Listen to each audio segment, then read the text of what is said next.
Kisah Islamnya Bilal bin Rabah Al-Habsyi radhiyallahu dan penderitaannya. Bilal Al-Habsyi adalah sahabat yang mansur. Ia muazin tetap Masjid Nabawi. Pada mulanya ia adalah seorang budak milik orang kafir. Kemudian ia memeluk Islam yang menyebabkan ia banyak menerima berbagai siksaan. Umayyah bin Khalaf adalah seorang kafir yang sangat memusuhi Islam. Ia membaringkan Bilal di atas padang pasir yang sangat panas di terik matahari, seraya meletakkan batu besar di dadanya, sehingga Bilal sulit bergerak sedikit pun. Lalu dikatakan kepadanya, "Apakah kamu siap mati seperti ini, atau tetap hidup dengan syarat kamu meninggalkan Islam?" Bilal tetap berkata, "Ahad, Ahad, hanya satu yang berhak aku sembah." Pada malam hari, ia dirantai dan dicambuk terus-menerus sehingga badannya penuh luka. Dan pada esok harinya, dengan luka itu ia dijemur kembali di padang pasir yang sangat panas, sehingga lukanya semakin parah. Tuannya berharap ia akan meninggalkan Islam atau mati perlahan dengan cara tersebut. Orang yang menyiksa Bilal radhiyallahu silih berganti. Kadangkala Abu Jahal atau Umayyah bin Khalaf, bahkan orang lain pun ikut menyiksanya. Setiap orang berusaha menyiksanya dengan lebih berat. Ketika Abu Bakar radhiyallahu melihat hal ini, ia menebuskan dan segera memerdekakannya. Faedahnya, orang-orang Arab musyrik telah menjadikan berhala sebagai sesembahan mereka.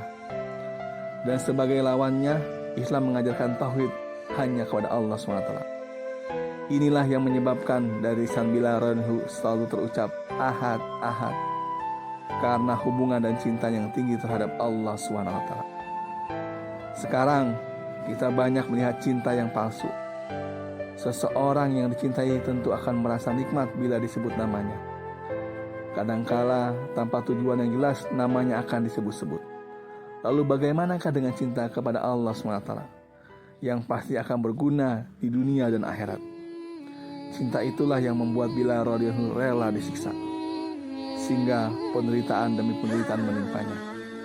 Meskipun para pemuda kafir Mekah menggiring dan menghinanya di jalan-jalan, ia terus berkata, Ahad, Ahad, Ahad.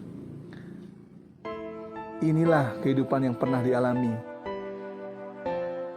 Inilah kehidupan yang pernah ia alami, sampai Nabi SAW menjadikan sebagai muazin yang selalu berhikmat mengumandangkan azan, baik ketika tinggal maupun ketika dalam perjalanan. Setelah Nabi SAW wafat, ia tetap tinggal di Madinah Thayyibah.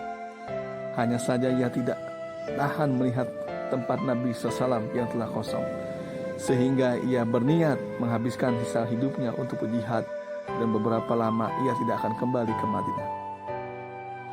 Suatu ketika ia bermimpi berjumpa dengan Rasulullah SAW. Beliau bersabda, "Wahai Bilal, betapa zalimnya kamu sehingga kamu tidak menziarahiku." Begitu bangun dari mimpinya, ia segera pergi ke Madinah. Setibanya di sana, Hasan dan Husain radhiyallahu anhuma memintanya mengumandangkan azan. Ia tidak dapat menolak permintaan orang-orang yang sangat ia cintai itu. Ketika mulai azan, terdengarlah suara azan seperti pada masa hidup baginda Rasulullah SAW. Suara itu sangat menyentuh hati orang-orang yang mendengarnya, sehingga para wanita keluar dari rumah-rumah mereka dengan meneteskan air mata. Ia tinggal beberapa hari di Madinah, lalu kembali ke Damsyik dan wafat pada tahun ke-20 Hijriah.